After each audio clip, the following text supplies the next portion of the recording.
إن الحمد لله نحمده ونستعينه ونستغفره ونعوذ بالله من شرور أنفسنا ومن سيئات أعمالنا من يهده الله فلا مضل له ومن يضلل فلا هادي له وأشهد أن لا إله إلا الله وحده لا شريك له وأشهد أن محمدا عبده ورسوله أما بعد. Yang pertama, mari kita berterima kasih kepada Allah Subhanahu wa taala dengan cara bersyukur sebanyak-banyaknya dari pikiran, hati, dan perbuatan kita masing-masing.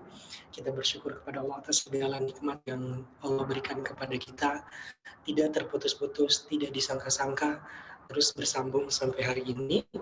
Kita punya kesempatan, kita punya kesehatan, waktu yang luang untuk sama-sama belajar kembali, masuk ke pertemuan dalam kajian tafsir Al-Azhar bersama Ustadz Abdul Latif Ridho pada hari Senin malam. Alhamdulillahirrahmanirrahim. Semoga Allah Subhanahu wa taala senantiasa memberikan kita ilmu yang bermanfaat, memudahkan kita dalam menyerap ilmu, dan memudahkan kita untuk mengamalkan ilmu-ilmu yang akan kita pelajari pada malam hari ini. Amin ya rabbal alamin. Selanjutnya salawat dan salam semoga terus dicurahkan kepada Nabi Muhammad SAW yang menjadi inspirator kita untuk senantiasa belajar secara pelan-pelan, untuk senantiasa belajar secara bertahap, untuk senantiasa belajar dengan sabar dan tekun. Mudah-mudahan kita senantiasa berada di jalan Nabi SAW hingga akhir zaman, hingga akhir hayat kita masing-masing, sehingga nanti insya Allah di hari akhir kita bisa bertemu dan kita bisa berkumpul dengan Rasulullah SAW di surganya Allah Subhanahu Wa Taala. Amin ya rabbal alamin. Bapak dan Ibu sekalian, insya Allah pada malam hari ini kita akan sama-sama belajar kembali pada surah Al-Kahfi, tafsir Al-Azhar karya Buya Hamka. Dan malam hari ini insya Allah kita tidak pakai slide, kita akan langsung belajar membaca langsung dari tafsirnya.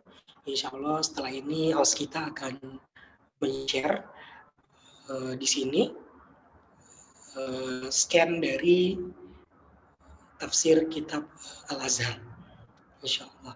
Atau bisa juga Bapak dan Ibu sekalian fokus mendengarkan dari Ustadz Abdul Latif Ridho secara langsung.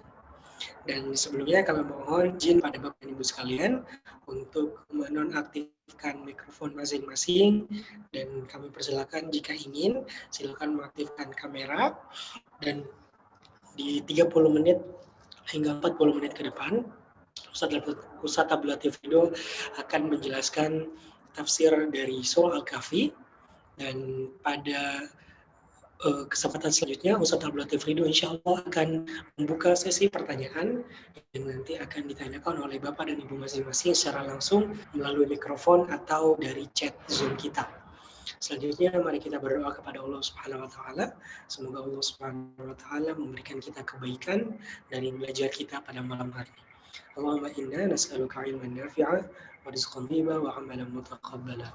Rabbana zidna ilma. Amin ya rabbal alamin. Selanjutnya kepada Ustaz Abdul Latif kami persilakan. Silakan Ustaz. Jazakumullah khairan Ustaz Ghazali. Bismillahirrahmanirrahim. Assalamualaikum warahmatullahi wabarakatuh. Alhamdulillahi wahdahu wassalatu wassalamu ala man la nabiyya ba'dahu. Alhamdulillah rabbil alamin. Puji syukur kita panjatkan kehadiran Allah Subhanahu wa taala yang senantiasa melimpahkan nikmat dan karunia kepada kita sehingga kita dapat merasakan nikmatnya iman, nikmatnya Islam, dan semoga kita juga sampai pada nikmatnya ihsan sehingga kita bisa menyembah Allah seakan-akan kita memandang Allah, dan jika kita belum mampu melihat Allah, maka kita harus mengetahui bahasanya Allah senantiasa melihat kita. Salawat dan salam senantiasa kita aturkan kepada Nabi kita Muhammad sallallahu alaihi wasallam yang telah membawa risalah dari Allah Subhanahu wa taala dan telah menyampaikan amanahnya. Semoga kita dapat menyambut amanah itu, menyambut kalimat tauhid, menyambut Al-Qur'an, menyambut kalimat la ilaha illallah, dan kita tanamkan di dalam hati kita, dan semoga kita semua hidup dengan la ilaha illallah dan mati dengan la ilaha illallah dan juga akan dibangkitkan dengan la ilaha illallah. Kita mohon kepada Allah Subhanahu wa taala agar memberikan ilmu yang bermanfaat dan amal soleh, dan juga diberikan amal, rezeki berupa amalan dari apa yang kita pelajari, dan juga kita mohon kepada Allah diberikan rasa ikhlas untuk mengamalkan apa yang kita pelajari. Dan semoga Allah jadikan segala hal yang kita lakukan di dunia ini semata-mata hanya berharap ridho Allah Subhanahu wa taala. Baiklah para jamaah sekalian, insya Allah pada malam hari ini kita akan kembali mengkaji kajian tafsir Al-Azhar karya Buya Hamkah, salah satu tokoh Muhammadiyah. Pada malam hari ini insya Allah kita akan melanjutkan kembali kajian yang telah lalu. Kemarin kita setelah sampai ke ayat 44. Sekarang insya Allah kita akan masuk ke ayat 45. Jika lancar insya Allah kita sampai ke ayat 53 pada malam hari ini. Pada pertemuan 2 minggu lalu, ya, minggu kemarin qadarullah saya sedang dalam perjalanan di Lampung. Kebetulan juga ada pengajian waktu itu di Lampung minggu kemarin. Jadi minggu ini minggu yang ke-6 harusnya. Tapi karena minggu kemarin kita tidak ada kajian tafsir ini, jadi minggu ini adalah yang ke-5. Di minggu yang keempat, kita telah pelajari bahwasanya Allah memberikan perumpamaan kepada kita tentang 2 orang yang salah satunya diberi nikmat berupa 2 kebun yang mengalir di tengah-tengahnya sungai. Akan tapi dia lupa diri, maka Allah ambil seluruh nikmat itu dan dia menyesal, mengalami penyesalan yang sangat ketika Allah cabut semua nikmatnya, karena dia lupa. Sedangkan orang yang beriman kepada Allah, ketika dia melihat nikmat pada orang lain, dia tidaklah iri, karena dia tahu bahwasanya apa yang ada pada Allah itu lebih baik dan lebih kekal. Barangkali juga apabila dia diberi nikmat, dia bisa lupa diri juga. Maka orang beriman beda dalam menyikapi kehidupan dengan orang yang kafir. Baiklah, insya Allah pada malam hari ini kita akan lanjutkan pengajian kita pada surat Al-Kahfi ayat 45. Qala Allah Ta'ala, A'udzu billahi minasyaitonir rajim. واضرب لهم مثل الحياة الدنيا كماء أنزلناه من السماء فاختلط به نبات الأرض فأصبح هشيما تذروه الرياح وكان الله على كل شيء مقتدرا. المال والبنون زينة الحياة الدنيا والباقيات الصالحات خير عند ربك ثوابا وخير أملا. ويوم نسير الجبال وترى الأرض بارزة وحشرناهم فلم نغادر منهم أحدا وعرضوا على ربك صفا لقد جئتمونا كما خلقناكم أول مرة بل زعمتم أن لن نجعل لكم موعدا ووضع الكتاب فترى المجرمين مشفقين مما فيه ويقول يا ويلتنا ما لهذا الكتاب لا يغادر صغيرة ولا كبيرة إلا أحصاها ووجدوا ما عملوا حاضرا ولا يظلم ربك أحدا. Sadaqallahu azim. Kata Allah Subhanahu wa taala dalam surat Al-Kahfi ayat 45, dan perbuatlah untuk mereka itu satu perumpamaan tentang kehidupan dunia ini.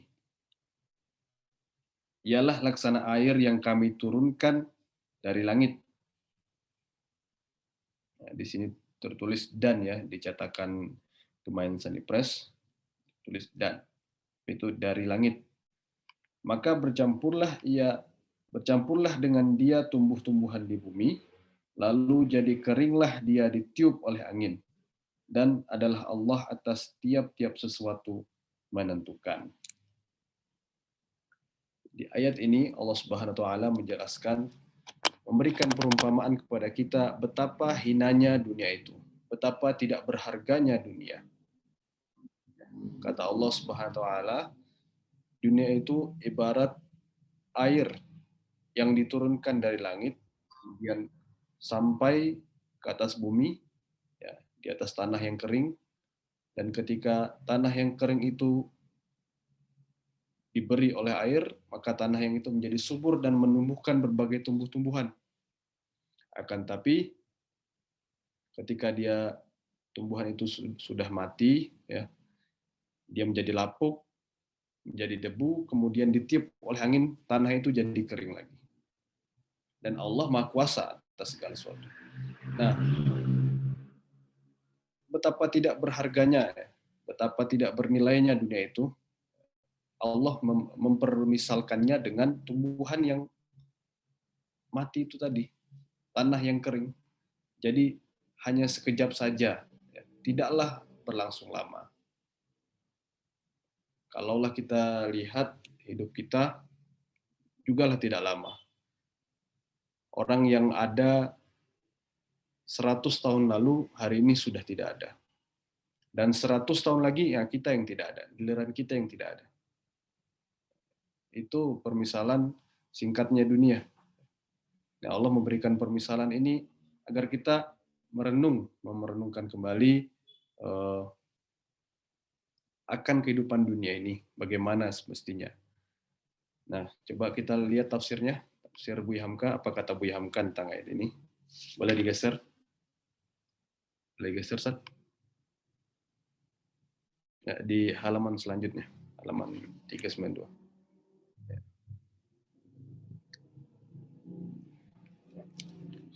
Ya, pada malam hari ini saya mencoba cara baru ya.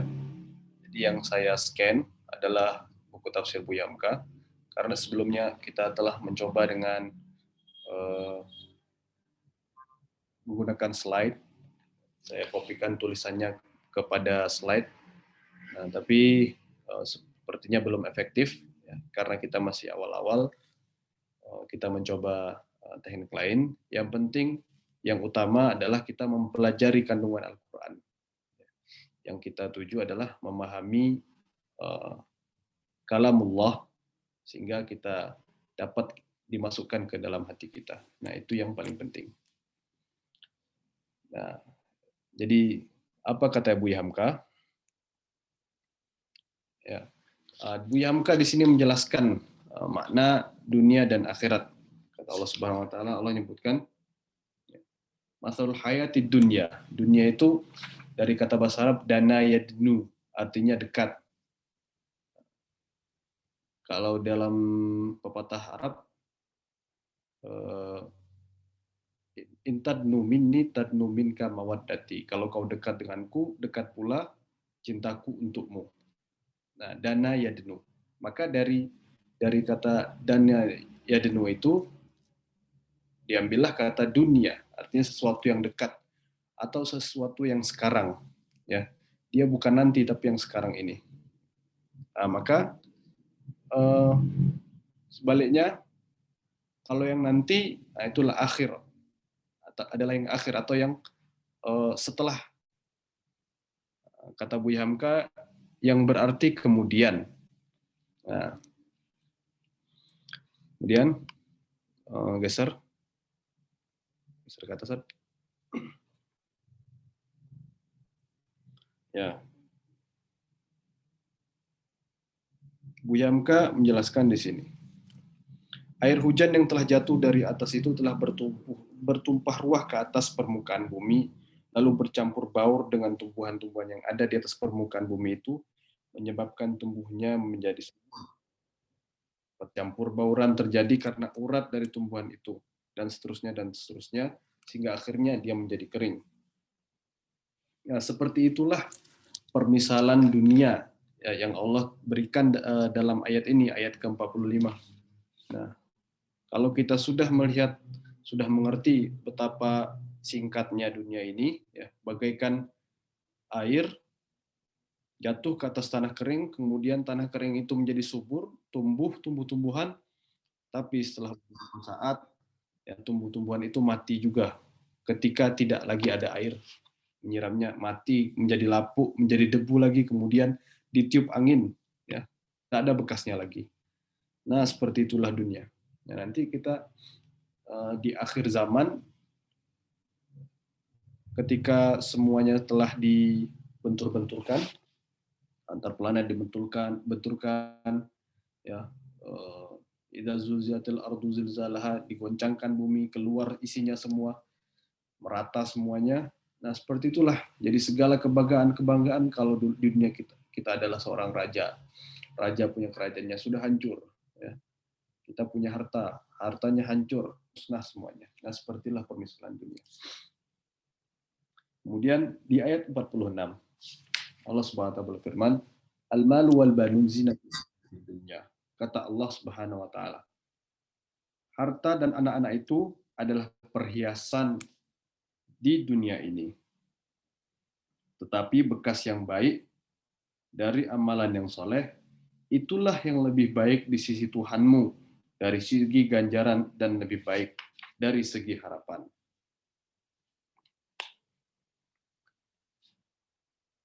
Allah Subhanahu wa taala berfirman, ya, juga di dalam Al-Qur'an di surat Ali Imran ayat 14. Kata Allah, "Zuyyina lin-nasi hubbus syahawat minan nisa' wal banin." Dihiaskanlah pada manusia cinta kepada perempuan, kepada anak, kepada harta. Nah, di sini di surat Al-Kahfi ayat 46 Allah bilang, "Al-mal wal banun zinatul hayatid dunya." Harta dan anak itu adalah perhiasan dunia. Apa maksudnya perhiasan? Perhiasan itu maksudnya sesuatu yang menempel dan bukan menjadi tujuan utama. Dia hanya menempel sementara, sifatnya sementara. Kalau orang menjadikan emas dan perak, kalung, gelang, ya, dia pasangkan dalam tubuhnya, kemudian dia merasa menjadi lebih indah, merasa lebih cantik. Ya. Ketika dilepaskan, nah itulah maknanya perhiasan, bukan sesuatu yang kekal, bukan sesuatu yang menempel pada kita, bukan sesuatu yang dibawa setelah mati atau selama-lamanya. Kata Allah, harta perhiasan dunia.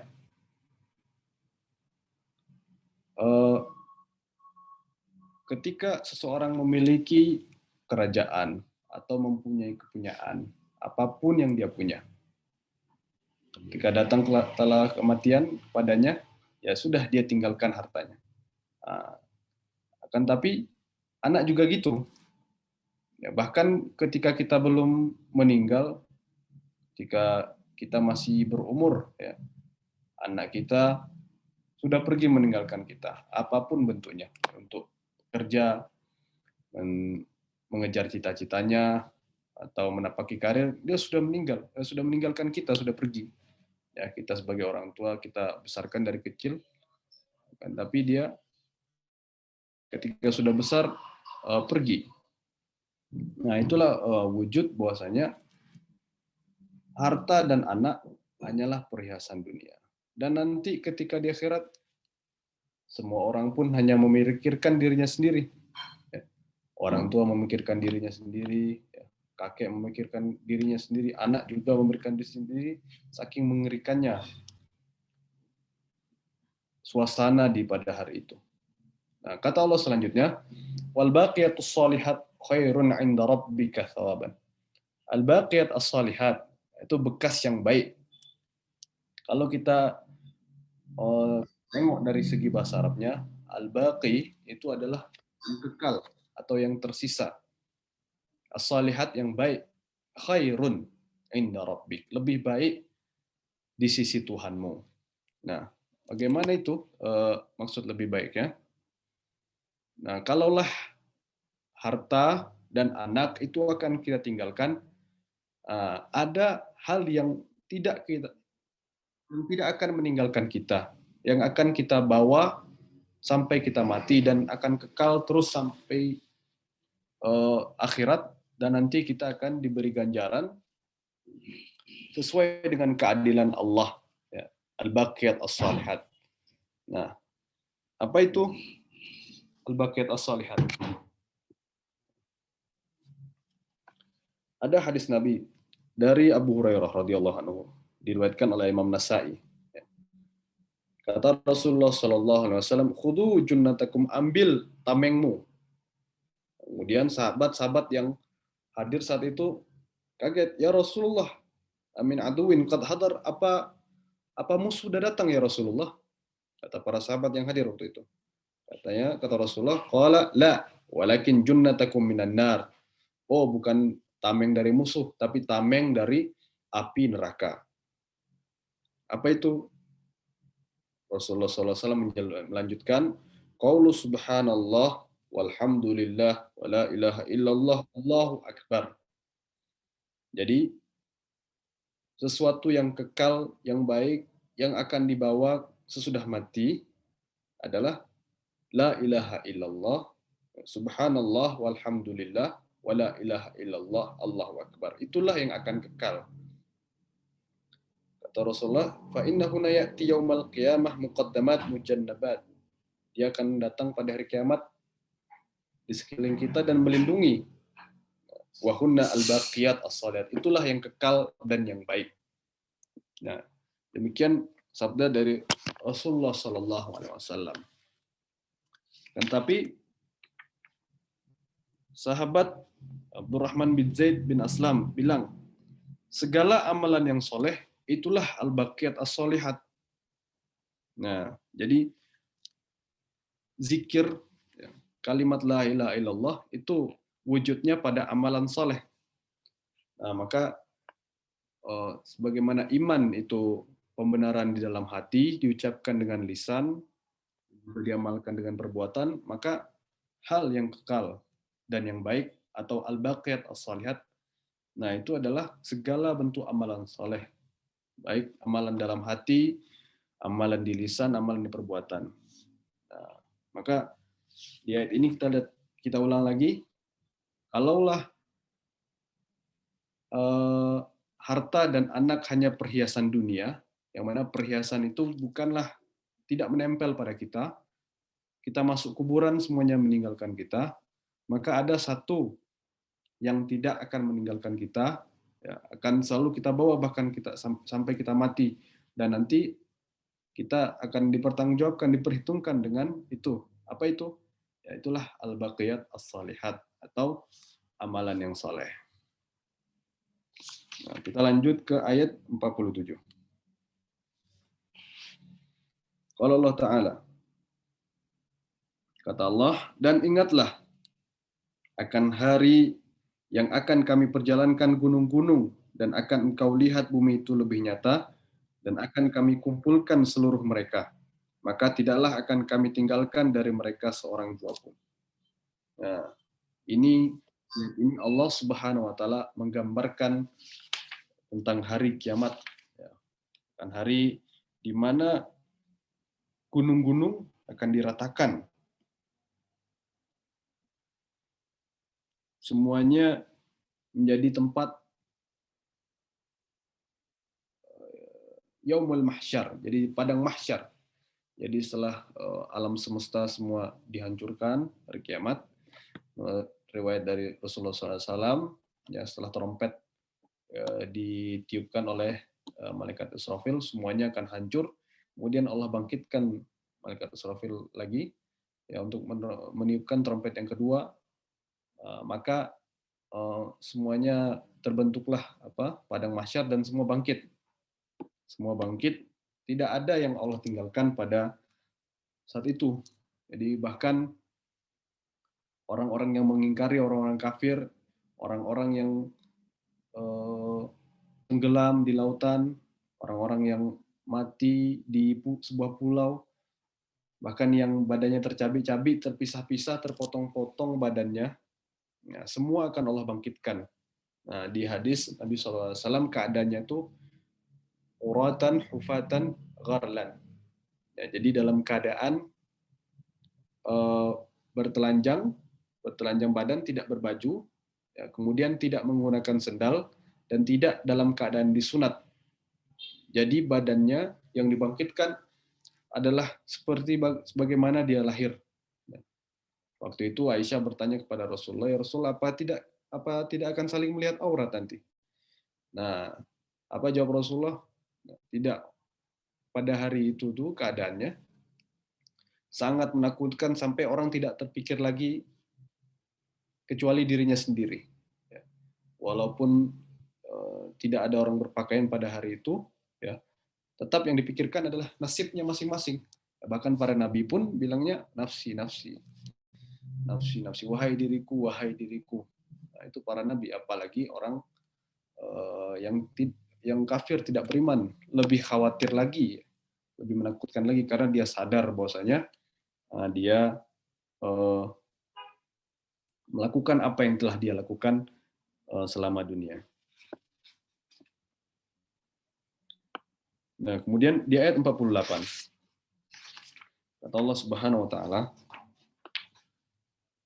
wa uridu ala rabbika saffar, dan dibawa mereka ke hadapan Tuhan mereka berbaris-baris. Ya, semua kita nanti setelah dibangkitkan kita akan dihadapkan di hadapan Allah Subhanahu wa taala, akan dihakimi. Sesungguhnya kamu datang kepada kami sebagaimana telah kami jadikan kamu pada mulanya, tetapi kamu menyangka bahwa tidak akan kami jadikan dengan kamu perjanjian. Nah, ayat ini Allah Subhanahu wa taala menjelaskan, berkata kepada orang-orang yang mengingkari akan ada hari kebangkitan. Ya, kata Allah Subhanahu wa taala, kamu menyangka tidak akan kami jadikan kamu suatu perjanjian. Maksudnya kamu menyangka kita nggak akan ketemu. Maka saksikanlah hari ini bosnya kamu berada di hadapan Allah Subhanahu wa taala dan kamu akan diadili. Nah, wa wudi alkitab, dan dibentangkanlah kitab itu, ayat 49.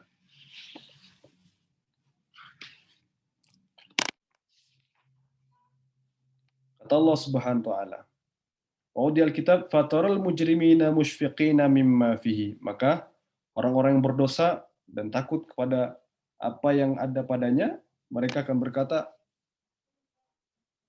celaka kami, kitab apakah ini? Ya, Allah tunjukkan padanya kitabnya, kitab-kitab yang berisi catatan amal baik dan amal buruk mereka selama di dunia. Ya, bukan hanya mereka sebenarnya, bahkan kita pun. Tidak ada semuanya yang tidak ada kitabnya. Ya, kita semua akan melihat catatan amal baik dan amal buruk kita selama dunia. Nah, ini orang-orang mujrimin, ya, orang-orang yang berdosa berkata, celakalah aku. Ya. Mali hadzal kitab la yughadiru shaghiratan wala kabiratan. Nah, mengapa tidak ada yang ditinggalkan oleh kitab ini, yang kecil dan tidak pun yang besar, melainkan semua dihitungnya. Dan mereka dapati apa yang mereka kerjakan sedia tertulis dengan jelas dan tidak berlaku aniaya Tuhanmu kepada seorang jua pun. Nah, ini tata bahasa Buya Hamka. Kalau tidak terbiasa dengan tata bahasa Melayu, mungkin orang di Jawa agak sulit membacanya, memahaminya. Nah, tapi kalau kita perhatikan maknanya, ya insya Allah bisa dipahami. Ya. Maksudnya, orang-orang mujrim pada hari itu kaget, ya. Kaget dalam keadaan sangat terkejut. Ini kok mengapa semuanya tertulis? Bahkan kejahatan yang kecil-kecil pun saya tertulis, yang baik-baik tertulis semuanya. Nah, kata Allah, wajadu ma'amilu hadiran, dan mereka jumpai bahkan yang mereka kerjakan secara sembunyi-sembunyi, yang mereka kira tidak ada orang yang tahu, tapi ternyata Allah Maha tahu dan malaikat mencatat. Wala yadlimu rabbuka ahadan, dan Allah tidak menzolimi satupun. Nah, para ulama menafsirkan bahwasanya tidak zolim itu berarti tidak ada satu kebajikan, amal baik yang tidak Allah beri balasan ataupun diberi balasan kurang. Tidak ada. maka semua kebajikan Allah akan penuhi. Bahkan di ayat yang lain di surat Al-Quran, masalul yang fi amwalahum fisabilillah kamathali habbatin ambatat sab'a sanabil. Allah bilang orang yang berinfak itu seperti satu biji menumbuhkan 7, dari 7 itu nanti jadi 100, ya, udah 700. Kemudian di akhir, Allah yudha'ifu liman yasha. Allah berlipat gandakan lagi tanpa batas bagi yang Allah kehendaki. Nah, itu adilnya Allah. Dan tidak ada dosa yang Allah hukum melebihi dari dosanya itu. Nah, saking adilnya Allah. Kalaulah manusia adil itu bagi dia mungkin ketika ada kebaikan dia beri ganjaran tapi kurang ganjarannya. Ada kesalahan dia hukum tapi hukumnya berlebih. Nah, pada hari itu keadilan Allah betul-betul tampak. Jadi walaupun sekecil-kecil apapun Allah akan penuhi balasannya untuk kebaikan. Dan sebaliknya sebesar-besar apapun dosa, ya tidak akan Allah lebih hukumannya dari apa yang dosa mereka kerjakan. Itu kita pada ayat 49. Nah, sepertinya pada malam hari ini udah 30 menit, insya Allah. Ternyata kita hanya sampai pada bagian ini dari ayat 45 sampai ayat 49. Nah, kalau lanjut ke lanjutnya pembahasan tentang iblis ya, insya Allah kita akhirkan sampai minggu depan, insya Allah. Semoga Allah mudahkan. Mungkin itu saja kajian tafsir yang singkat pada malam hari ini. Kurang lebihnya mohon maaf. Wabillahi taufiq wa hidayah. Wassallallahu wasallam ala nabiyyina Muhammad.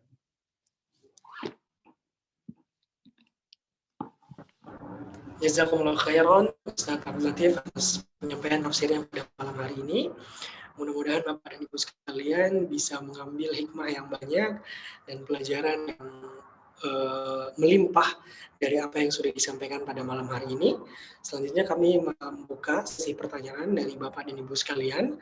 Silakan bagi Bapak dan Ibu untuk bisa mengaktifkan mikrofon dan kamera jika ingin bertanya, atau boleh menuliskan pertanyaan di kolom chat yang ada di Zoom kita, pertanyaan terkait dari pembahasan kita yang barusan disampaikan oleh Ustaz Latif Ridho.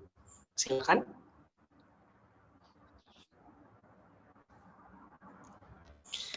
Dan mungkin sambil menunggu pertanyaan dari Bapak dan Ibu sekalian, baik dari chat ataupun pertanyaan secara langsung, mungkin kita akan mendengarkan dulu kesimpulan atau poin-poin yang kita pelajari pada malam hari ini dari Ustaz Abdul Latif Ridho, dan juga sekaligus wejangan untuk kita jalankan dalam kehidupan kita sehari-hari. Silakan Ustaz Abdul Latif. Kesimpulan ya. Ya. Atau pelajaran yang bisa kita ambil. Pelajaran yang bisa kita ambil dari pengajian kita malam ini, kita harus betul-betul menyadari mana yang kekal, mana yang binasa. Jadi mana yang dunia, mana yang akhirat, harus kita betul-betul ketahui.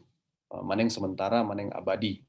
Harus betul-betul bisa kita membedakan dan mengamalkan. Ya, sudah tahu bedanya, tapi nggak diamalkan. Nah, jadi makanya dalam doa itu Allahumma arinal haqqa haqqa warzuqna ittiba'ah. Ya Allah, berikanlah kami, perlihatkanlah kepada kami kebenaran dan rizkikanlah kami untuk mengikutinya. Karena ada orang melihat kebenaran tapi nggak mengikutinya. Ya, dia belajar ilmu tapi nanti nggak dikerjakannya. Ya, warnal batila batila warzuqna ijtinabah.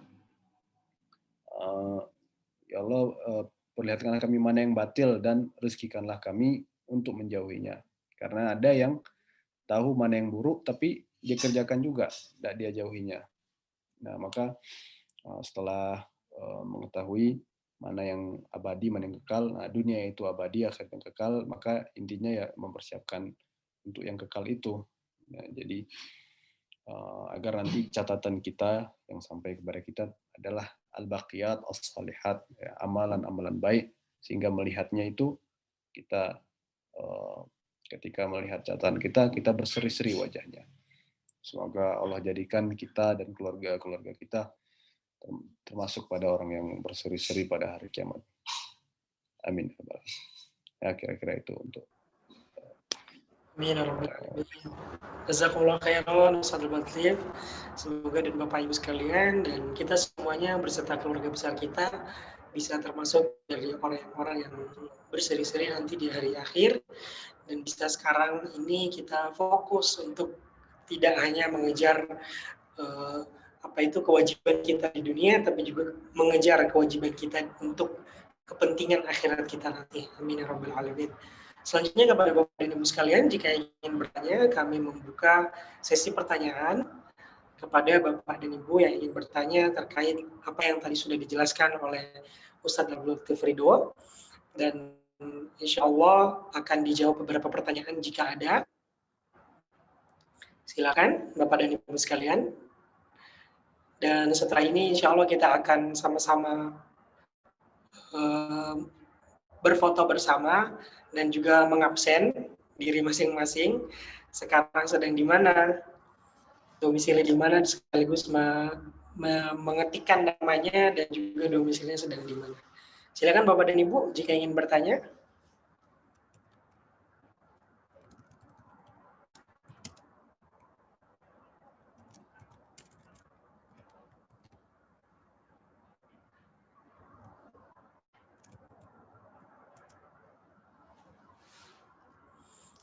Ustaz, ada satu pertanyaan dari Ibu Surya Irayani. Ini kebetulan tante saya nih Ustaz di Makassar. Dari Ibu Surya Irayani, pertanyaannya kepada Ustaz Abdul Latif Ridho, amal apa yang baik dilakukan untuk menghapus dosa-dosa? Silakan Ustaz. ya, jazakallah khair Ustaz Ghazali. Terima kasih atas pertanyaannya Ibu Surya Iriani dari Makassar. Amalan yang menghapus dosa. Pertama, kita harus tahu dulu bagaimana dosa itu terhapus atau bagaimana Allah mengampuni dosa. Ya. Ada enam cara dosa itu diampuni oleh Allah Subhanahu wa taala. Yang pertama, istighfar, yaitu memohon ampun kepada Allah Subhanahu wa taala. Yang kedua, taubat. Nah, taubat ini artinya rujuk atau kembali kepada Allah Subhanahu wa taala. Taubat itu syaratnya pertama harus mengakui kesalahannya dalam hati, bukan kepada siapapun ya, bukan kepada ustadz, bukan kepada kiai ya. Mengakuinya kepada Allah, mengaku kepada Allah apapun perbuatan yang dilakukannya, bahkan yang paling syirik pun, dosa paling besar adalah syirik. Ya. Sebesar-besar dosa berzina, dosa mabuk, dosa berjudi, lebih besar dosa syirik. Nah, itu pun Allah ampuni, karena tidak ada dosa yang lebih besar daripada rahmat Allah. Nah, itu pertama harus diyakini. Nah, setelah mengakui, ya, kemudian memohon ampun dan tidak mengulanginya. Itu baru taubat nasuha.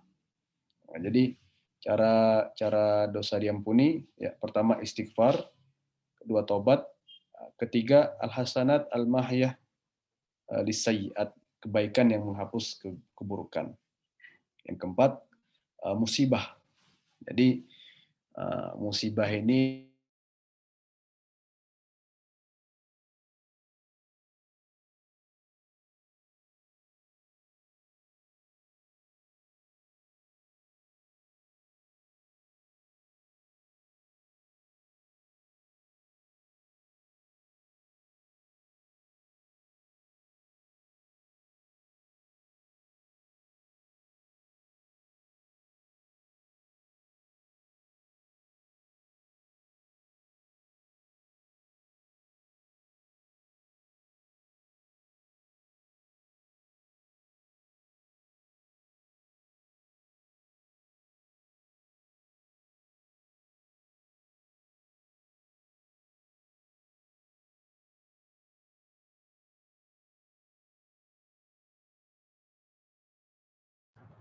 Mohon maaf Bapak dan Ibu, Ustadz Abdul Latif lagi macet. Ininya tadi nanti masuk lagi. Jadi Tante Suryani tadi sudah dijelaskan jawaban dari Ustadz Abdul Latif bahwa ada beberapa amalan yang bisa kita lakukan untuk menghapus dosa-dosa. Selanjutnya akan dilanjutkan dari oleh Ustaz Abdul Latif. Tadi sudah disebutkan 4 Ustaz. Tadi dengan beristighfar, kemudian dengan mengakui kesalahan kepada Allah, seberapa besar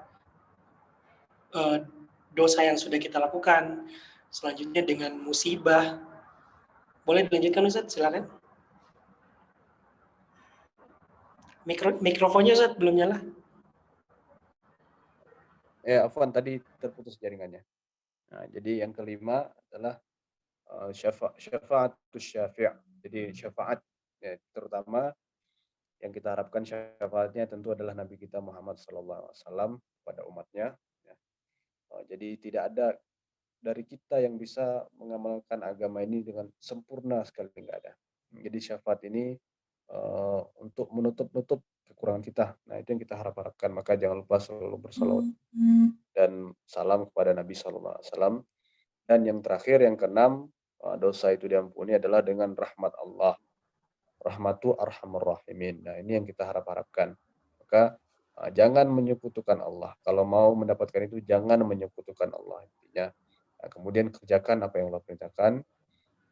Jauhi apa yang Allah larang. Kalau ingin mendapatkan rahmat Allah. Kata Allah SWT, innallaha la yaghfiru ayyushraka bihi wa yaghfiru ma duna dzalika liman yasha. Allah nggak akan mengampuni orang yang syirik. Jadi orang yang mati dalam keadaan musyrik itu nggak akan Allah ampuni, artinya masuk neraka. Nah, selebihnya Allah bisa kasih ampunan. Nah, tentu dengan syarat-syarat. Dengan syarat-syarat untuk mendapat ampunan itu. Ya, jangan syirik. Itu syarat yang utama.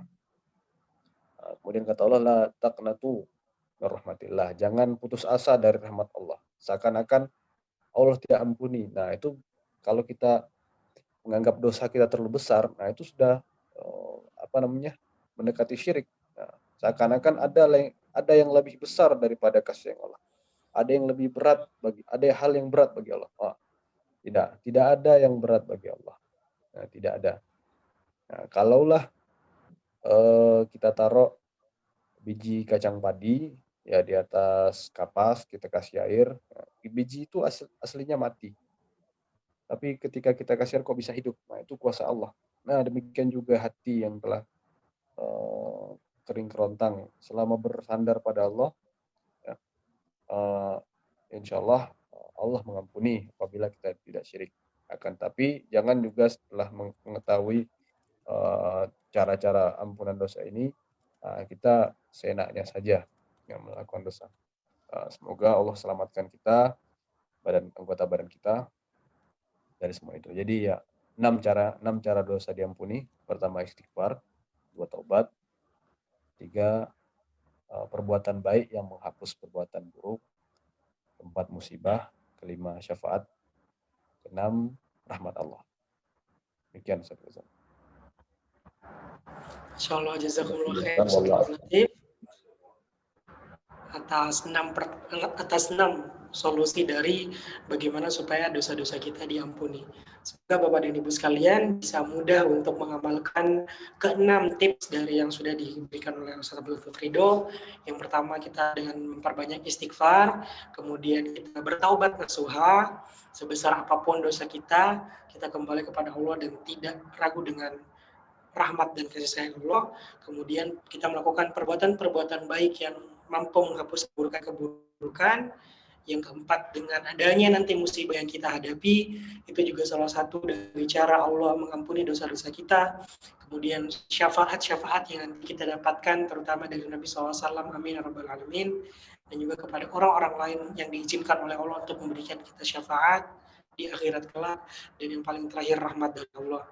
Mudah-mudahan Bapak dan Ibu sekalian kita senantiasa untuk tahu diri dan mengerti bahwa kita tidak boleh bermudah-mudahan melakukan dosa walaupun rahmat Allah ini luas, tapi juga tidak putus asa karena rahmat Allah luas, jadi kita kembali aja terus kepada Allah. Selanjutnya, pertanyaan selanjutnya ada boleh kita dengarkan dari Bapak dan Ibu sekalian. Jika ingin bertanya silakan mengaktifkan mikrofon atau bertanya secara langsung di kolom chat.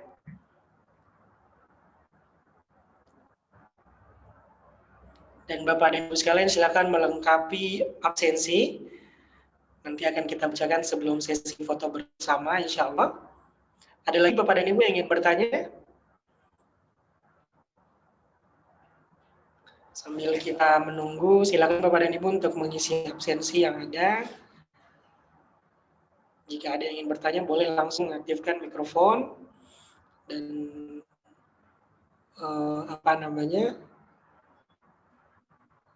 dan atau menuliskan pertanyaannya di kolom chat. Silakan.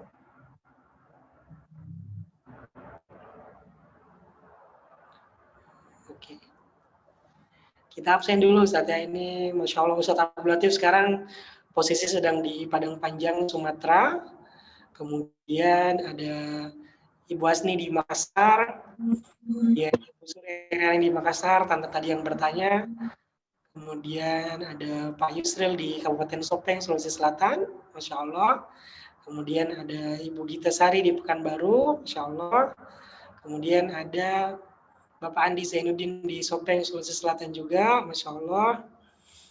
Ada Bapak Ismail Faruqi di Jember, Masya Allah. Ada Ibu Enfarhani Dahlan di Surabaya dan asalnya dari Padang, Masya Allah Ibu. Kemudian ada Ibu Meli Marlina di Sopeng, Sulawesi Selatan, Masya Allah. Jazakumullah khairan atas partisipasi dari Bapak dan Ibu sekalian. Karena sepertinya sudah tidak ada lagi pertanyaan dari Bapak dan Ibu.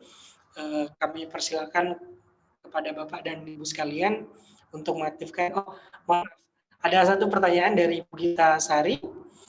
Izin bertanya Ustadz, bagaimana cara kita untuk tetap istiqomah di jalan Allah Subhanahu wa taala? Silakan Ustadz Abdul Latif Ridho untuk menjawab. Ya. Jazakumullah khairan. Atas pertanyaan dari Ibu Gita Sari. Ya, ini pertanyaan juga saya pun sendiri sedang mencari-cari akan jawabannya. Karena kalau secara teori, ya, kita mudah sekali jawabannya ya. Suatu ketika ada sahabat tanya kepada Nabi sebuah amalan, kata Nabi, "Qul amantu billah tsumma istaqim." Katakan aku beriman kepada Allah, terus istiqomahlah. Nah, ini berarti teorinya ya harus ada iman dulu, keimanan dulu. Nah, kan tapi dalam prakteknya ini perlu proses yang sangat panjang untuk menggapai istiqomahan itu. Artinya lurus ya, istiqomah lurus, tidak berbelok-belok. Nah, maka dalam surat Al-Fatihah yang kita baca 17 kali minimal dalam sehari itu, ya, ihdinas siratal mustaqim, minta kepada Allah jalan yang lurus. Ya.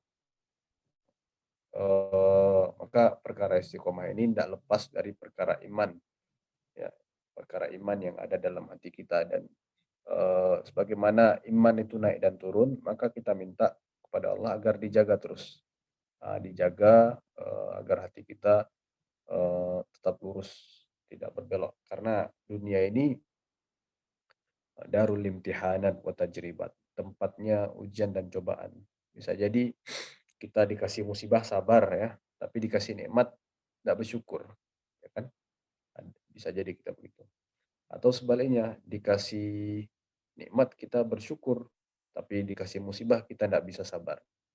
Nah, maka untuk istiqomah, yakin dulu bahwasanya dunia ini fana dan Allah tempat kembali. Nah, dan selalu memohon kepada Allah ya, dalam doa itu ihdinas siratal mustaqim. Dalam ayat lain kata Allah, innalladzina qalu rabbuna Allah tsumma istaqamu tatanazzalu alaihimul malaikah alla takhafu wa la tahzanu. Ya, kata Allah, sungguhnya orang yang mengatakan Tuhan kami adalah Allah dan kemudian mereka istiqomah, ya, turun kepada mereka malaikat-malaikat yang mengatakan jangan takut, jangan bersedih. Nah, selalu ya, istiqomah itu sebelumnya adalah iman. Nah, maka itu yang harus dijaga dan dipupuk dan berdoa kepada Allah, mohon kepada Allah.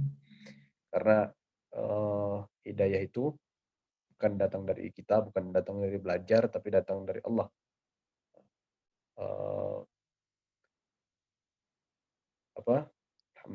Alhamdulillahilladzi hadana li hadza wa ma kunna linahtadiya laula an hadanallah. Tidaklah kita mendapat petunjuk kecuali Allah yang kasih tunjuk kita. Nah, maka jangan sombong merasa saya beriman karena saya sudah belajar, sudah mengaji. Eh, Kembalikan semua kepada Allah SWT. Iman dulu, iman dalam hati, ya. Eh, Mengembalikan segala pujian kepada Allah Subhanahu wa taala sehingga betul-betul yakin, dan bisa kita minta kepada Allah Subhanahu wa taala keistiqomahan itu. Dan kita harapkan tentunya nanti ujung dari istiqomah adalah mati dalam keadaan tauhid. Nah, itu yang husnul khatimah, akhir yang baik. Wallahu a'lam bishawab. Kira-kira begitu Ustaz dan Ibu Gita Sari. Masya Allah, jazakallah khair Ustaz Abdul Latif atas jawabannya. Kurang lebih seperti itu jawaban untuk Ibu Gita Sari tentang cara kita untuk istiqomah di jalan Allah. Mudah-mudahan dengan kita senantiasa disiplin untuk melaksanakan ibadah-ibadah yang wajib, kemudian ibadah-ibadah yang sunnah dalam hidup kita sehari, bisa membantu kita untuk senantiasa istiqomah dan tidak letih, dan bisa membantu kita untuk bersama-sama dengan keluarga kita di rumah untuk saling tolong-menolong, untuk saling bantu-membantu, mendukung satu sama lain untuk senantiasa istiqomah di jalan Allah. Amin ya rabbal alamin. Kita pun berdoa kepada Allah, semoga rumah kita adalah rumah-rumah surga yang berisi orang-orang yang semangat, saling mendukung satu sama lain untuk bisa istiqomah, dan nanti di akhir bisa saling husnul khatimah. Amin ya rabbal alamin. Terima kasih untuk Ustaz Abdul Latif atas kajian pada malam hari ini. Telah disampaikan tadi tentang hikmah-hikmah yang kita sudah pelajari pada malam hari ini. Terakhir kita akan berfoto bersama dengan Bapak dan Ibu sekalian. Maka Bapak dan Ibu sekalian, kami mengajak untuk mengaktifkan kamera masing-masing dan nanti kami akan menghitung pada hitungan ketiga, dan nanti Ustadz Zuhair akan meng-capture. Silakan kepada Bapak dan Ibu sekalian yang belum mengaktifkan kameranya, kami menunggu kurang lebih setengah menit. Silakan.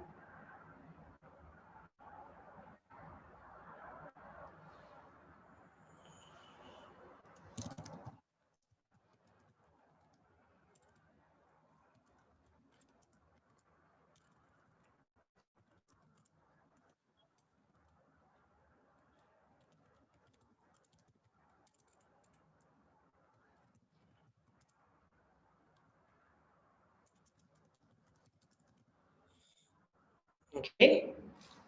Kita akan berfoto. Kepada Bapak dan Ibu yang belum mengaktifkan kameranya, kami masih menunggu dalam hitungan kelima.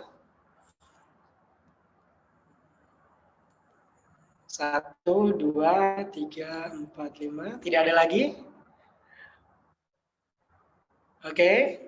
Silakan Bapak dan Ibu untuk mengaktifkan. Ibu Hamdana ini, ibu saya ini. Bapak Abdul Haq, Bapak Eri, Ibu Khaironisa ini kakak saya ini.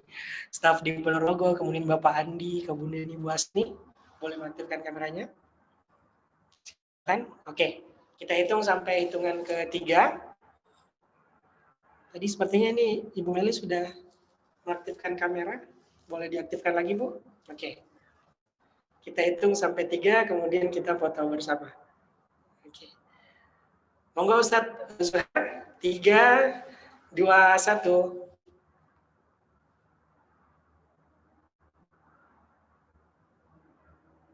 Oke. Ulangi sekali lagi Ustadz, mungkin ada yang mau ikut lagi nih. Oke, kita ulangi sekali lagi. 3, 2, 1. Oke, terima kasih Ustadz. Jazakumullah khairan kepada Bapak dan Ibu sekalian atas kehadirannya pada malam hari ini. Insya Allah kita akan berjumpa lagi pada Senin depan di jam yang sama, di surat yang sama, di Tafsir Al-Azhar karya Buya Hamka. Memang dengan kenapa pada akhirnya pada malam hari ini kita memulai untuk belajar dari tafsirnya langsung, karena kita akan melihat dan mengetahui ternyata Buya Hamka ini punya